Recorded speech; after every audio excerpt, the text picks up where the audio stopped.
New Japan Pro Wrestling held their Destruction in Kobe show on September 28, 2025, and we are going to review it now. This is what we're going to be undertaking, taking a look at the entire card and breaking it down. This card that happened at the old Kobe World Hall, that shouldn't be a mouthful, Warren, from, of course, Kobe in Japan. 5,672 people are reported to have been on location for the show. Not a bad house for Kobe, for the Kobe World Hall. World Hall, again, this should not be a mouthful. And for New Japan specifically, they drew slightly less than Dragon Gate's Kobe show, which was reported around 4,890. But it's still been on an uptick here for New Japan if we compare to when they went to the to the venue last year for Destruction in Kobe. Well, it was 4,528. So a little we went up a little from that from last year. So we're up a little bit there. We are also up from 2023, which was at 4,212. So Kobe, obviously, being one of the towns that New Japan seems to be having an uptick in, and well, good for them, because I think all the good news New Japan can get these days is for the best. So if they're getting if they're getting year over year better attendances for the Kobe show, good for them, and sincere, hearty congratulations, a deep, manly handshake to them for accomplishing that. Because otherwise, look, here's the thing. This is where my train of thought is going here. I haven't watched any New Japan since the G1, and that ended in August. But I have not been locked in, tuned in, ready to devour everything that New Japan has to offer.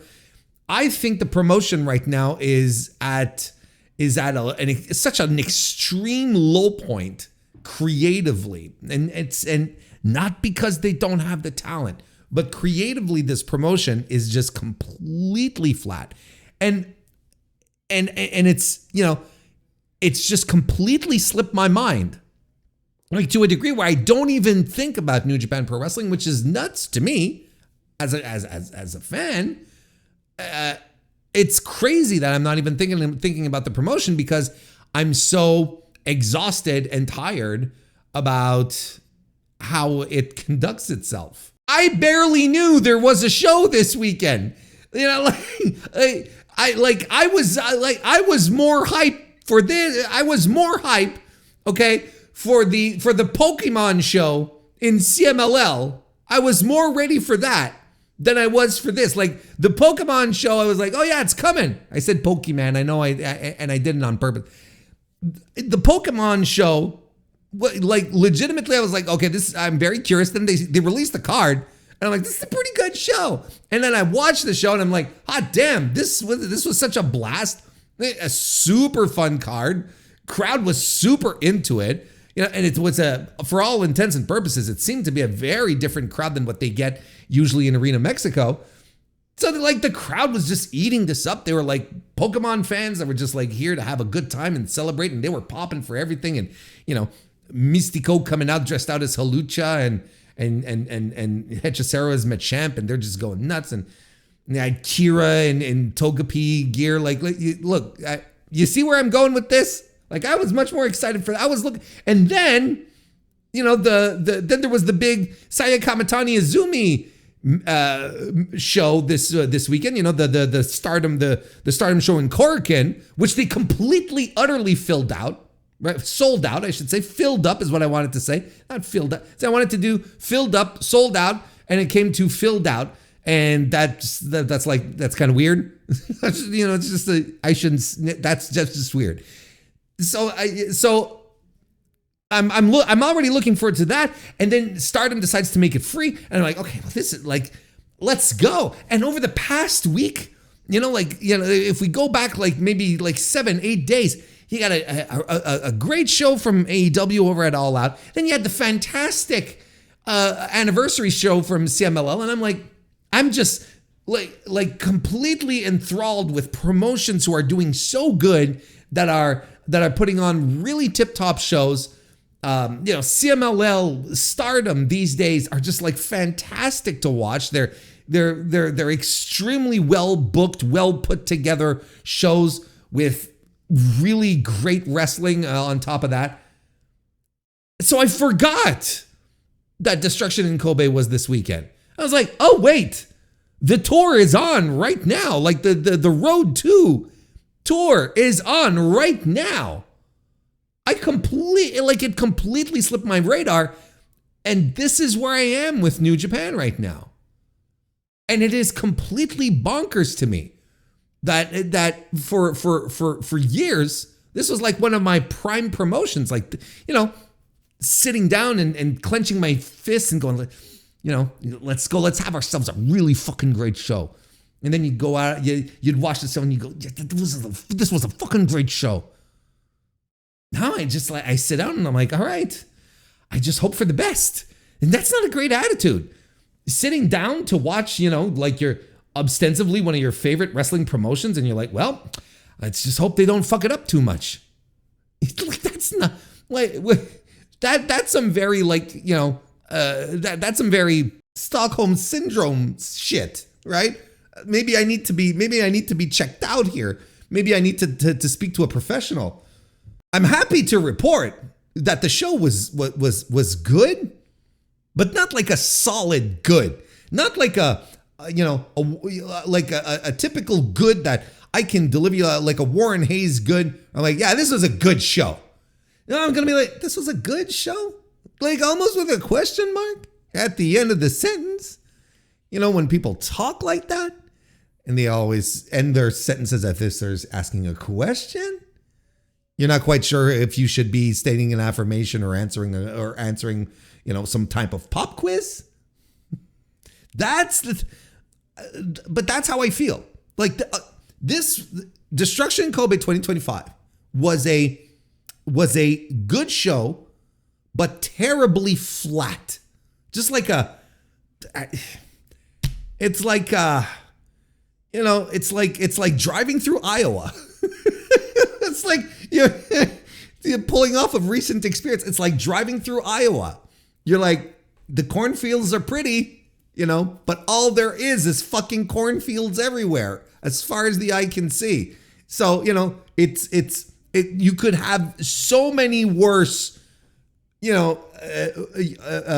surroundings, environments to be driving through, There's like, in Illinois at some point where it's just like flat land and there's nothing, like there's jack shit. There's nothing, just like completely flat. Maybe some wind farms here and there, but otherwise just like completely flat. That's worse. That's like observably worse. But at some point you're like, it's the same fucking cornfields all the time. Can't we mix it up? Can't we do something else? Is there something else here than the cornfields? Clearly there isn't. There's not much other than the cornfields. And they're pretty, don't get me wrong. Like I said, I much prefer to be traversing, miles upon miles, upon square miles of cornfield than, I don't know, like Chernobyl ruins. We're going from one extreme to the other, but you get my point. That's nonetheless my point. And I think it expresses pretty well how I felt about this show, where it's like, look, this was not a bad show. This was not a bad show by any stretch. It was good. It was definitely like an above average wrestling show, but there's no spark. There's no life to this. It's almost as if everyone has decided, it's almost as if everyone has decided to just do their thing. And we're going to go out there and wrestle, but this environment in which we're in doesn't foster a creative environment.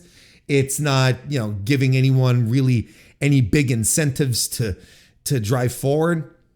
Like, I haven't felt No, let me restart that, because that would have been a false statement. Here comes the real statement. I truly felt in this show the void. I felt the creative void watching this show, if that makes sense. I felt the nothingness that surrounds everything that's happening in New Japan these days. Yes, practically every match ended setting up a new match. But we're revisiting. We're revisiting a match. We're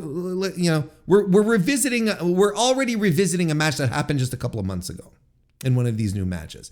We're setting up for World Tag League, which is like the most obnoxiously unimportant tournament in all of the New Japan calendar, right? Like unless suddenly the guest teams are like shit that will absolutely blow you away. This is a nothing tournament because the tag team division in New Japan is non-existent. I know there's people who think that in AEW for a while, because now I don't think it's as much the case. But I know there's people in New Japan for a while that were saying, well, there's no tag team division. And I was also part of that. But, they should see what's going on in New Japan, particularly these days. Compare these days. And then you go, oh, no, wait a second. We're eating good in AEW as opposed to this. So, World Tag League is the only time of year where the tag leagues get activated and the tag teams, I should say, get activated and stuff happen. So we're setting that up. We're setting up matches that we're, like I said, we're revisiting, or I don't know, just are bereft of life. No, I'm not doing the parrot skit. It's legitimate. Like there's just a lack of spark in everything that's happening. And look, I don't know. I should be watching a good New Japan show and be sitting down here and slapping my hands together and going, let's go, everyone. We're so fucking back. Like I was doing at the start of the year.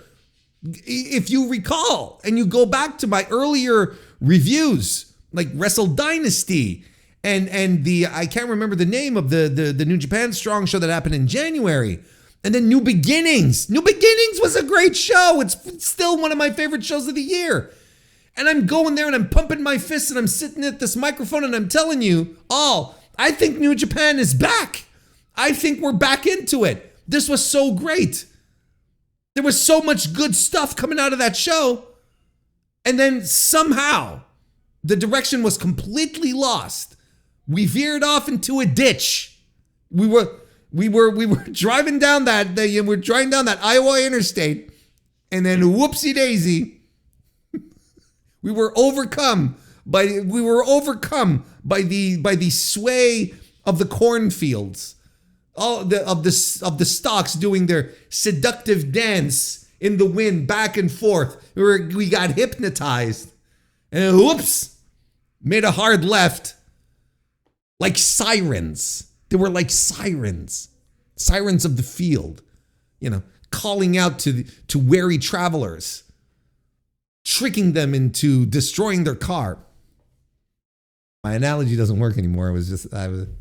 I just went all, just started thinking that it was funny, at least to me. Hope you enjoyed it.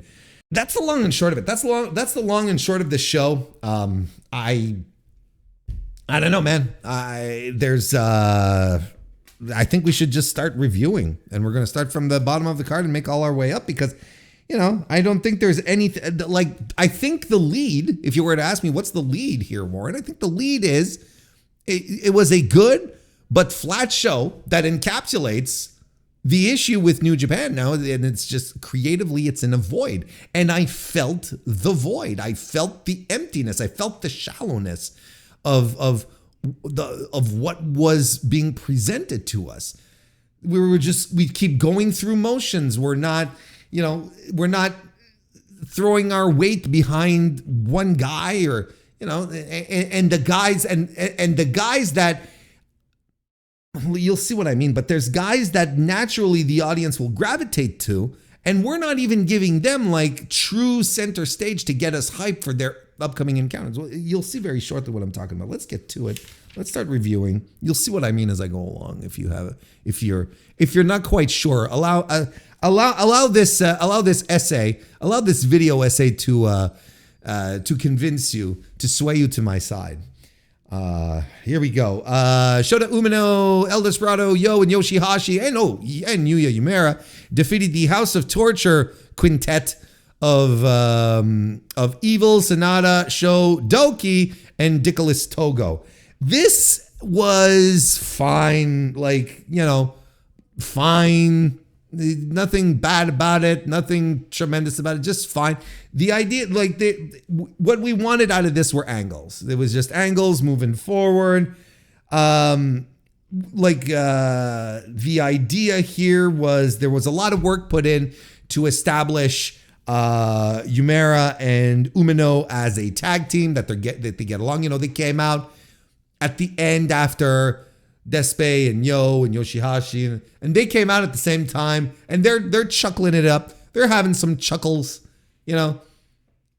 Shota has a backwards cap now on. I believe it's a tribute to AJ Lee. I think that's what the ball cap is. And throughout the match, well, at least in the big spots, Uemura and Umino would do double team shit to really establish that, hey, we are a tag team right now. We are a true to form tag team. They'll probably call themselves I don't know, what will be the goofy name? What will be the dopey name where it's Shooter, Roughneck, and what is it? Heat Blast? No, it's not Gene Blast. It's Heat something. It's Heat Man. It's Heat Vision. Heat. It'll be something like Rough Heat or Heat Neck. I think that's what I'm going to call them. I think I might call them Heat Neck moving forward. I think that works. I think that works. If you're going to do the goofy combo thing, that's what it should be. And then of course, and this is to the point that I was making just a few moments ago. El Desperado and Dookie. Those are two guys that so incredibly easily you can get your fans to rally behind, because everyone loves El Desperado, and Doki has such a loyal fan base. You combine the two together, people want this match because we still remember the Wrestle Kingdom match and how we were cheated out of it, and how a lot of people were thinking that this was going to be the match of the night, and I for one was very excited about it. We still want this match to happen, so let's go ahead and have this match happen. And they stared at each other, and they did the usual thing. They had a little bit of confrontation in the ring. There's so much more focus that could have been put on these two dudes, as opposed to honestly, Heat Neck, who are going to be relegated for Tag League. For a couple of weeks, and then the tag team is going to disband. Then then it'll be back to regular business. Whereas Desperado and Doki, they could be serving up like a true to form feud. But then again, look, El Desperado didn't even defend the IWGP Junior Heavyweight title on this card. He did it on one of the nights of the tour. And I'm like, well, okay, see, this is what New Japan thinks about it. And they don't realize, somehow they don't realize how much of a beloved star El Desperado is. People love El Desperado. They don't even, they have him right there, and they could be putting him in centerpiece feuds. But no, we've got to have, we got to have Hiromu Takahashi, excuse me, and Taiji Shimori wrestle each other for the 70 millionth time, right? That's what we have to have for a title that doesn't even exist in New Japan. So I'm so confused. I don't understand. Anyway, what is it? 3 stars for the opener? Let's move on. Hiroshi Tanahashi defeated the Great Okan. I really thought the Great Okan was going to get his big win over Tanahashi. You know, never been able to get rid of him, but no, it looks like the boss put the kibosh on that and was like, nope, no. This was all right. I don't know. It's all right. Like, you know, I thought Tanahashi was showing extreme mobility problems, but then again, like, Tanahashi turns it up when it's time, when it's the big time matches. He knows he's second from the top. Wrestling Great Okan, a guy who will probably never rise above this station, which is weird, but nonetheless, like, this is probably it for Great Okan. Like, this is probably his level moving forward. Unless there's some, look, don't get me wrong, a simple proper repackage and he's good to go. But I don't think this is happening. I think this is it for him. Hiroshi Tanahashi decided, like, I'm retiring, having a perfect record against you, Great Okan, and that's just it. It might be fueling something regarding the United Empire. You know, commentary underscored it. Great Okan has been doing, like, you know, he's been giving backstage comments in regards to, the United Empire and the state it's in, and blah, blah, blah, blah, bloop, you know, whatever. It's kind of letting us feel like there's something going on that might be breaking apart, or he might be breaking away, or whatever the fuck. I don't know. The idea here is that this loss is not going to sit well with him. Like, this might actually keep feeding into some bad vibes that he's in right now. So there you go. I don't know. 3 stars. Who cares? Tanahashi wins with a victory roll on this one. Kaito Kiyomiya shows up after when his music starts to play. I'm like, oh, what's he doing? What's he doing here? And he comes out not to challenge Hiroshi Tanahashi, but invites him to join him in a tag team match in Noah in October. And Tana said, sure thing, bud. We Kaiji Muto students have to stick with each other. That's not what he said. That's how it felt, but that's not what he said. Bolt and Oleg defeated Don Fale. Look, outside of Oleg, lifting Don Fale multiple times during this match, this is like, there's nothing here. Like, this is an empty chasm of drivel. Like, why would you want, who cares? Why would you want to see Don Fale in any capacity wrestling in 2025? Like, are you starting to see what I mean? When I was talking about at the start of the show, are you starting to see what I'm trying to, are you starting to pick up what I'm putting down here? You know, it's like, here's a company which is not in a good spot creatively, apparently not in a good spot financially either, a bit on the struggle side of things. And I'm not saying they're going bankrupt. I'm just saying it's not that easy, right? And they're plugging hard, and and you're like, well, one of the things that that they could do is just like mix it up and make things interesting. So if my company is struggling right now to draw people, to get attention, to maintain like interesting, compelling shows from show to show, I am not putting Don Fale on my card, like in a proper match. I'll throw him in a fucking 8-man tag where he'll come in, for this one spot where he'll stand on someone, but I'm not having him in a proper spot on the card if my company is struggling. Yes, it's a short match. Who gives a fuck? What are we doing? It's still like a glaring problem. Oh, but Warren, it's because it was for the angle after so that Evil could have a justification. Fuck you, Evil needed the justification of attacking Bolton Oleg after the match. He didn't need the justification of Bolton Oleg defeating Don Fale to attack him and then challenge him for the never openweight title. Why would Evil, who does whatever he wants, whenever he wants, without any repercussions, just runs around, does whatever bullshit he wants, why would he need any justification to challenge Bolt and Oleg to a championship fight? Oleg could have defeated anyone else on the roster, and then the House of Torture could have run in after, did the same little gimmick, and everyone would be like, oh, well, there you go. There's no justification.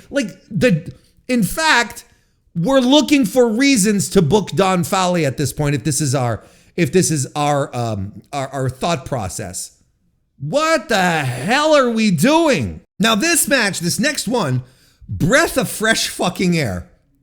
Okay, this is what I'm looking for in New Japan these days. Yuto Ice and Oscar, aka the Knockout Brothers, fantastic. Yuto Ice, right? The former Yuto Nakashima. Oscar, all caps, Oskar, all caps, formerly known as Oscar Loibe, calling themselves the Knockout Brothers. Extraordinary. And I'm telling you, Yuto Ice, Yuto Nakashima, right now, probably one of my favorite guys that I am excited to keep an eye on and see how well he progresses. He fucking rocks. He's got the presence. He's got the character down. Like, he knows what he's doing. And if all caps Oscar, stands in the back with his fucking, Mark Calloway hair and the bandana over his nose and just stands there menacingly as he tries to get his main event tan going, I'm all for it. It's fantastic. This team rules. I was like, holy shit. Like, I've seen a few clips of them, work in Europe and whatnot. I hadn't seen like this more finished product because, like I said, I haven't been watching the tour. I haven't been watching the road to, I should say. So I see them pop up here challenging Taichi and Tomohiro Ishii, and I'm like, these motherfuckers have to beat them for the belts. Have these guys go into World Tag League as champions, and goddamn, they did it. And I was like, okay, this rocks. This is cool. And the match was super cool. It was a really good match. A really, really good match. It really beat the doldrums of everything that I had seen before, which is like, all right, it's fine. All right, it's fine. All right, it's fine. Now I'm like, now we got something to sink our teeth into. Now we've got ourselves some proper, really fun wrestling. And you can tell that Yuto Ice understands what's going on with those other guys. And he's ready to deliver that kind of energy that everyone else in the company is refusing to put forward. He's got that. He has that spark, that life. This guy understands that if I'm toe to toe with Tomohiro Ishii, I gotta stand up and slap the shit out of this dude. I gotta take his offense and give him some more, and come across as the craziest dude on the roster. And it worked. It worked. Like, his confrontations with Ishii were all fantastic. And then there's this really great exchange with all four guys where they're trying to save their partner from eating a move from the other team's guy. The pace is so perfect, and everyone is in their spots, and everyone is landing with like perfect execution. I'm like, God damn, this is really good. I'm having a really good time. Now, as far as Oscar goes, I think I enjoy him. I think he's going to be a really good big man, but I think he's still trying to find his footing. And I think his look is on its way there, but it's not quite as complete and credible as Yuto Ice is. Oscar still has a little ways to go, but he looks good. I just feel it's not a complete package yet, but I don't mean this as a knock, because it's not like I can't stand him, like he's shitting the bed with his presentation. That's not it.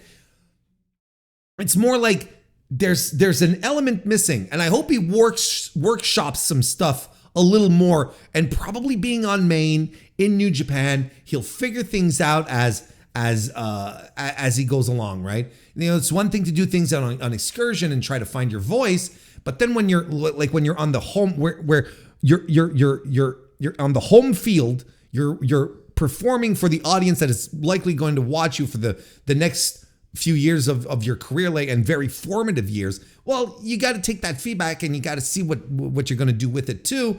And I thought his exchange with Taichi, while was really good, I thought it was quite good, it wasn't on the level that I feel Yuto and Ishii were able to do. This was really good. This was a very, very good match. Had some good, really strong back and forth, hard hitting. I think dropping the titles to these two guys was fantastic. The Knockout Brothers, let's go. I am 100% behind the Knockout Brothers. I might actually watch World Tag League for the Knockout Brothers this year. I'm not joking. That was a blast. Or at least the Knockout Brothers matches during World Tag League. 3 3/4 stars from me on that one. And then after the match, Heat Neck show up. And and they're like, hey, we've got you in our sights. And Yuto Ice is like, all right, well, see you in the tournament, assholes, or whatever. But this I enjoyed, and it got me really, really pumped for the rest of the card. Hiromu Takahashi defeated Taiji Ishimori for the 60 millionth time in the defense of the GHC Junior Heavyweight Championship, which is of course the Noah Junior Heavyweight Championship, of which Hiromu Takahashi is the holder, the title holder. And look, I understand the idea here in the history where it's like Taiji Ishimori is a former Noah guy. So I understand. Look, I don't know how much Noah has say in how their titles are booked elsewhere. Sometimes, a couple of years ago, particularly in the G1 where Kaito Kiyomiya was involved, and he was just getting beaten right and left throughout the tournament.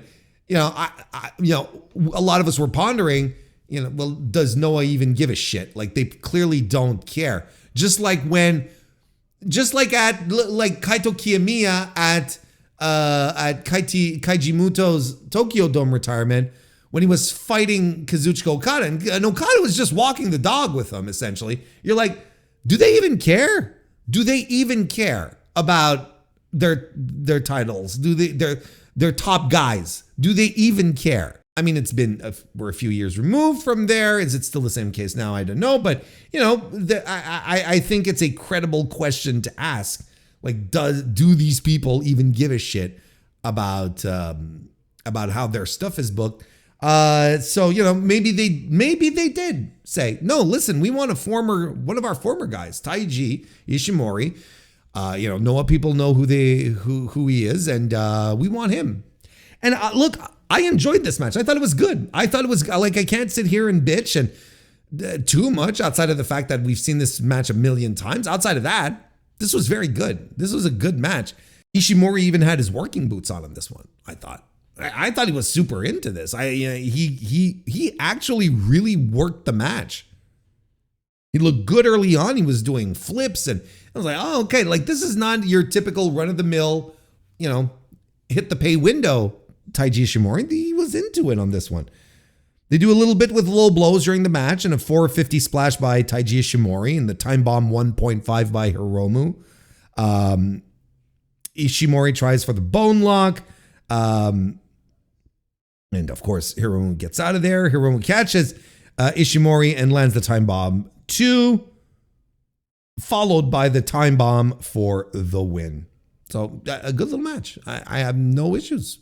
No issues with it. After the match, Eita comes into the ring to sort of stake a claim for the GHC Junior Heavyweight Championship and to be the next guy.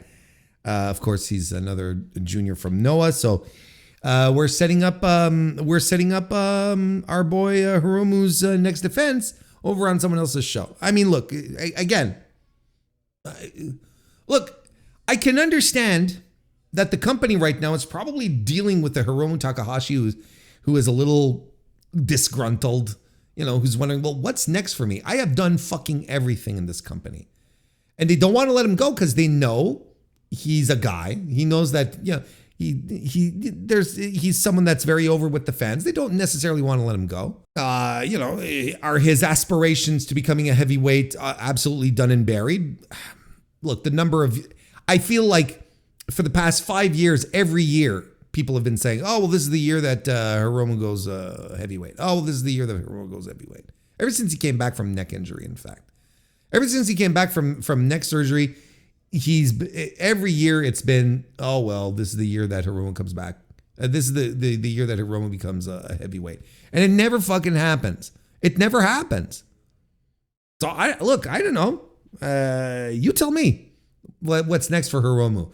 So if the company has this plan for him where they're like, look, you can go wrestle elsewhere. We'll create connections for you. You can go wrestle in Pro Wrestling Noah. Why don't you head over to the US, do a little stint there in AEW? And he left a very good impression on the folks backstage in AEW on top of that. I think he's a guy that if he wanted to come back, I think he'd be welcome back.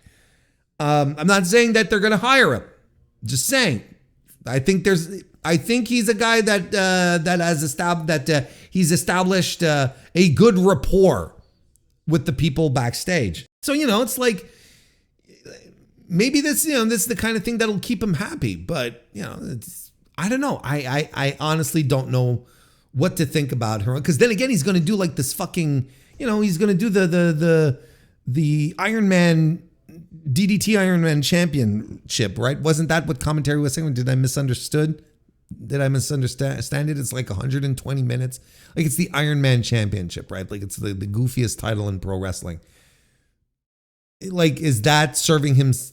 Is that serving himself properly? With what he wants to do? Is this like the right direction to go, Hiromu? He likes the comedy. He likes the goofiness. He enjoys that. Anyway, look, I enjoyed this match. 3.5 stars. The questions about Hiromu Takahashi's career continue to plague us. They continue to plague us. Yota Tsuji defeated David Finlay and mined the match of the night. This rocked. They fight on the ramp early on. They're doing Tsuji tries to do the spear and he eats an Irish curse on the ramp. And they're just like throwing each other at each other, landing some big strikes. It's a very, very physical match like you'd expect. It's a Dave Finlay match. So he's getting the big juice out of Yota Tsuji in this one. David Finlay lands a Dominator and he counters a spear, I should say, and spins it into Oblivion move. The Marlowe Stomp is countered by a gun stun as well. Like, Dave had solutions for everything here. And I really liked it. It was very good. Now, here's one thing that I really want Walker Stewart to try and figure out how to call this properly. And, okay. You've probably all noticed this, right? In New Japan, some wrestlers have like these quick release versions of their finishers. But they're not the actual finisher because they don't finish the person off. It's like a quick release of the finisher. It's like, remember when Okada used to have the spinning Rainmaker, right? That wasn't the Rainmaker, but he'd do the spinning Rainmaker, and Kevin Kelly, bear with me here, Kevin Kelly would call it as the spinning Rainmaker, right? It's the same thing with Naito. He'd have like a dozen Destinos, right? But there's one way that it's executed that is actually the Destino in which you land it. Now, in this match here, David Finlay does like a version of the Overkill, but like a really quick release one, I guess you'd call it, where he doesn't lift the dude up. And Walker Stewart called it like the overkill. And he was selling it on play-by-play like the finisher had just been landed. And I'm going there and I'm like, no, that's not the finisher. And then he goes 1, 2. And then Yota Tsuji kicks out and he goes, what? What? And it's not the first time the commentary does this, where, you know, like at some point in the match, as well, in this same match, Yota Tsuji hits a spear and he says, Gene Blast. But no, it's not, because the Gene Blast, he has to go do the 3-point stance in the corner. That's how you know it's the Gene Blast. If he's just bouncing off the ropes with the spear, it's just a spear. And I know, and look, okay, I understand that this is fucking annoying. This is a fucking annoying conversation to have. It is the most, like, it is a 100% nerdy conversation to be having right now. Okay, like, well, it's not quite this, because that, but you see, like, since New Japan insists on having, like, these quick release, that's what we'll call them, okay? These quick release finishers that are subpar to the real finisher, but kind of look like the real finisher. If New Japan is, recognizes this and wants to continue doing this kind of stuff, well, Walker Stewart has to wake up and stop calling them like the real finishers, because you're actually burying the finishers, and most importantly, you're confusing your audience. You're just confusing the audience. Again, Kevin Kelly would not call the Destino, and do his Destino thing, you know what I'm talking, I'm not going to do it. You know what I'm talking about. He didn't do that unless it was the real Destino, He'd just go Destino or something like that, right? For Okada, it'd be like spinning Rainmaker. Like, he'd make that distinction and he wouldn't be jumping up out of his seat like, Michael Cole to yeet. If Kazuchika Okada hit the spinning Rainmaker, because he knew this wouldn't end the match, because it's not the finisher. But Walker Stewart is acting like the quick release finishers are the finishers, and it's just confusing. It's confusing it ends up being confusing for the people at home. Like the Gene Blaster, I know it's goofy. Don't get me wrong. I understand. Because I know it's goofy, and this is why it's this really stupid, nerdy conversation we're having here. But the Gene Blaster starts with a 3-point stance, and the Into Oblivion. No, the what does he call it? The overkill. Now he has to lift the dude. So we can't go around and we can't just be calling finishers willy-nilly. Is what I'm saying. It's confusing everyone. Anyway, this match fucking rocked. It was super physical. These guys really worked hard. And this continues the trend. When I was talking about the G1 as I was watching it this year, this continues the trend that I have noticed in regards to Yota Tsuji, where I feel he's starting to put everything together. And it's more than just starting at this point. I felt like he was starting to put it together during the G1. Now it's like, I think he's really figured it out. I think he's got a better understanding of what he has to do and how to use his size and whatnot, his presence, so that he can come across like a big star. And I'm feeling it more and more. And again, in this match with David Finlay, I'm watching him like, okay, there we go. I'm seeing it again. I'm not as convinced that he's just going to be a vibes guy. I'm starting to think that he's got the work in him. He's got that worker in him. And he's starting to piece it all together. And I'm all for it. I'm all for Yota Tsuji, superstar worker. I'm stoked for I'm excited for the Yota Tsuji 5-star series. Let's go. There's nothing why would I not want that? Why wouldn't you want that? So this rocked. I gave it 4 stars. It's my match of the night. Spoilers for the rest. But this was really good. This was terribly, terribly, terribly good. Gabe Kidd defeated Shingo Takagi to retain the IWGP Global Heavyweight Championship. Gabe going around and beating Shingo in Shingo's old stomping grounds is yeah. It is what it is. I mean, here's the thing with Shingo. Here's legitimately the thing with Shingo is that this match again was a very good match again. But as much as I love Shingo Takagi and watching him wrestle, and I know probably a lot of you as well, Shingo never wins matches anymore. Like, I know there's a lot of people who see this in a very positive light, saying, well, Shingo is working with the young guys and he's putting the young guys over. And I understand that.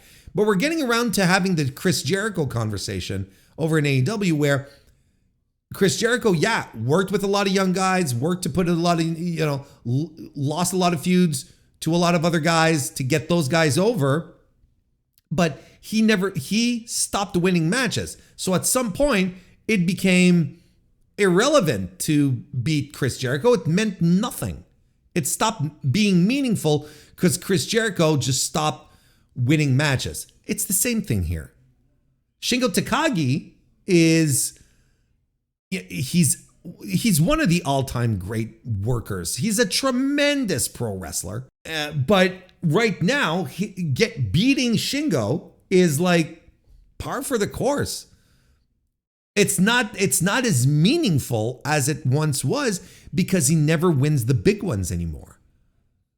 So, look, don't get me wrong. I'm not saying he should have beaten Gabe Kidd. I think the right man won here in this match. I'm saying that Shingo's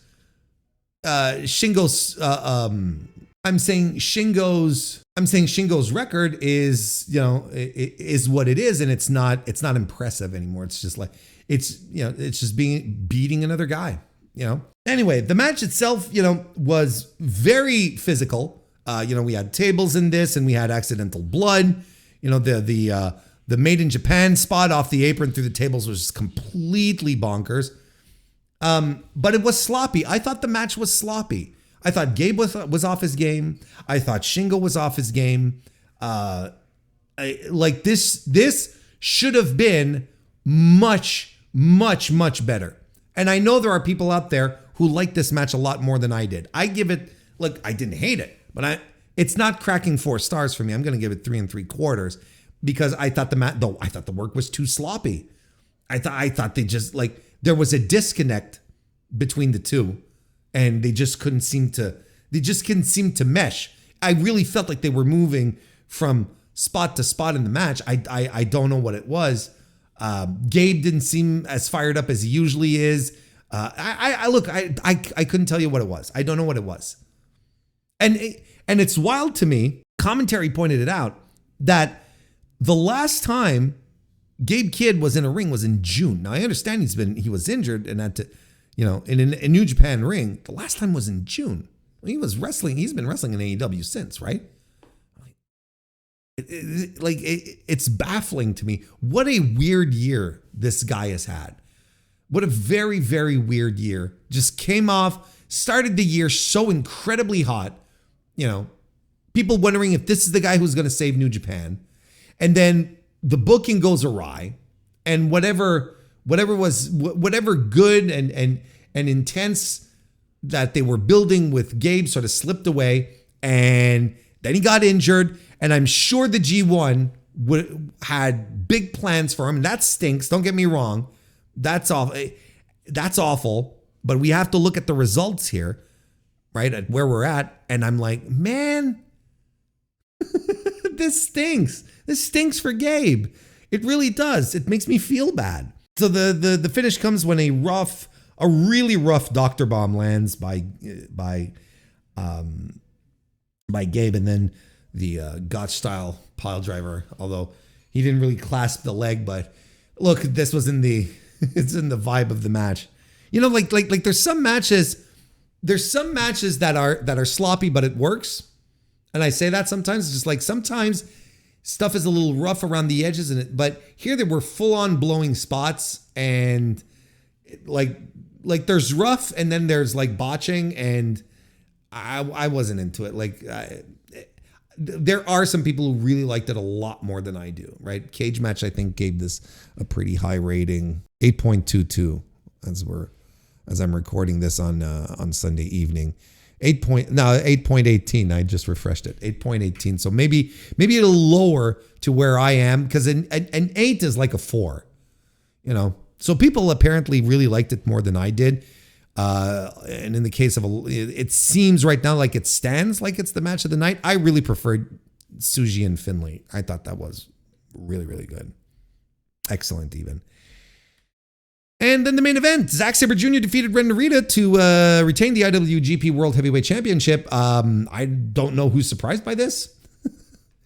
Okay. So this is a match. As I'm looking at it, okay, I'm sitting down in my couch. I just came back from apple picking. I started watching the show in the morning. Got through most of the card. I had the business end of the card left. When, and then I'm like, oh, why don't we go out apple picking? We drove out into the country. Beautiful day that we had here in Old Quebec City. Beautiful day. We're walking, we drive out into the country. The trees are already turning colors. It's beautiful, man. Like, and we get to the orchard.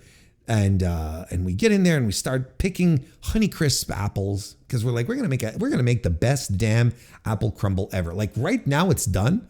My kid's been taking care of it. I can smell it. Like for the majority of this recording, I could smell it. Like we put it all together. He did most of the work, quite frankly.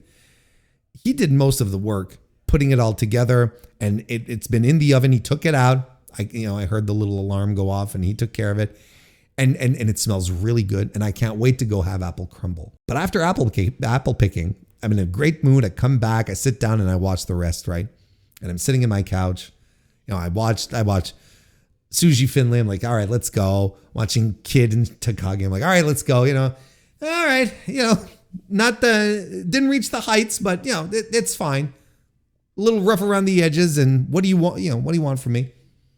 And then it's the main event, and I'm like, I don't want to say there goes my vibe, but I was in such a good mood. And then I'm like, all right, you know what? I'm ready for this. Let's go. It's Ren Narita. I don't like Ren Narita. I'll give this a shot. Ren Narita has no shot at winning. I don't care. Let the disbelief, let the suspension of disbelief carry me through this match where I can pretend as hard as I can that Ren Narita has a shot at winning the IWGP World Heavyweight Championship, right? And they start grappling. And I'm like, okay, this is neat. This is good. This is good. In fact, that's what I want. I want, it's Narita digging back into his roots.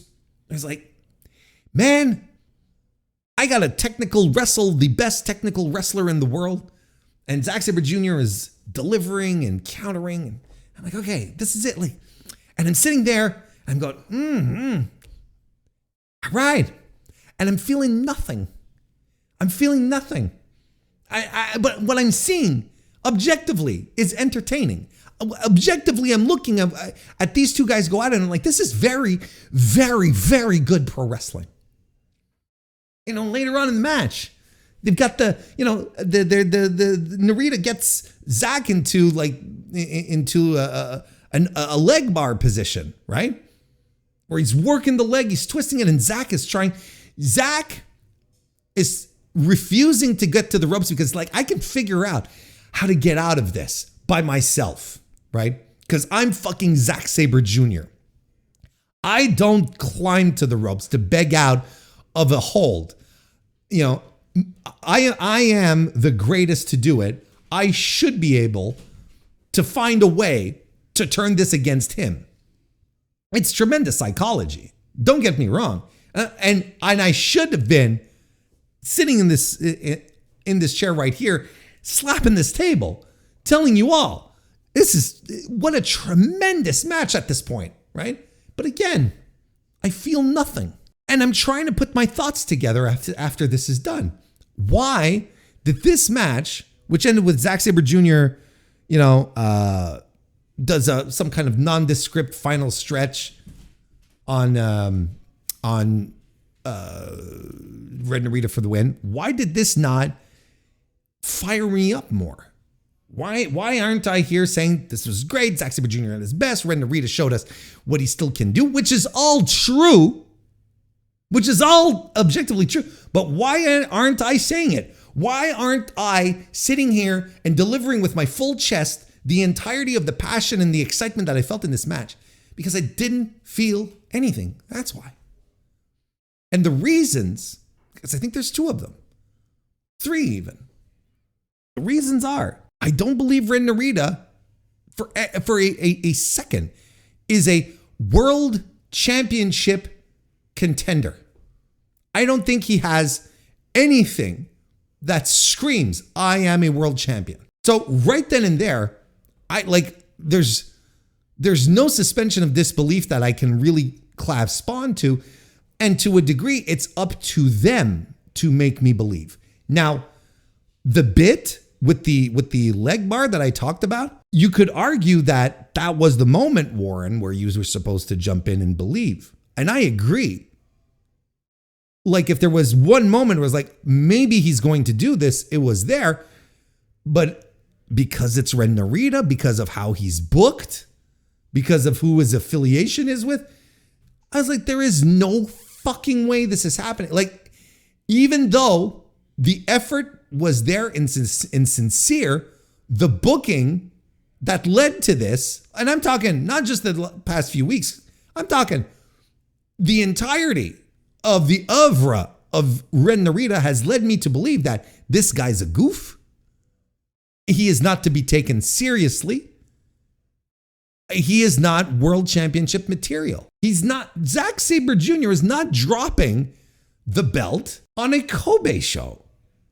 Particularly when we're talking about Kensuke Takeshita coming up, of course not. Like, that's already telegraphed it to you, ask me. That's the first reason. The second reason is the House of Torture stuff. Because I'm basically sitting there instinctively telling myself, Warren, there's no point in getting involved emotionally in this match because you are just going to get upset when Dickolas Togo turns off the lights in the building, when Yujiro runs in with his stupid cane, when Yoshinobu Kanemaru does the whiskey spit.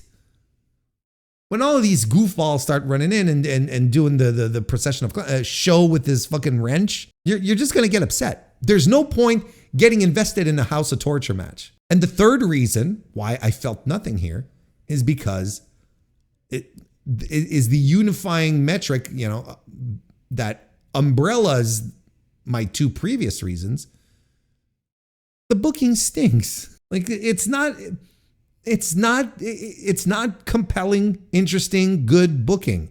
Ren Narita challenging for a world championship is a main event in no building except at Kobe World Hall, clearly.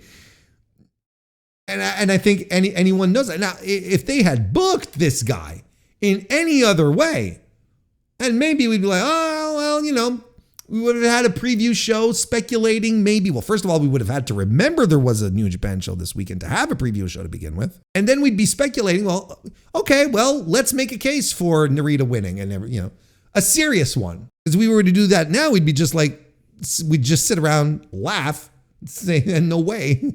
What is this? Let's talk about anything else. Those are my reasons. I think these are the reasons why I just sat there and let the match happen, which is an objectively really good match, but in which it felt nothing.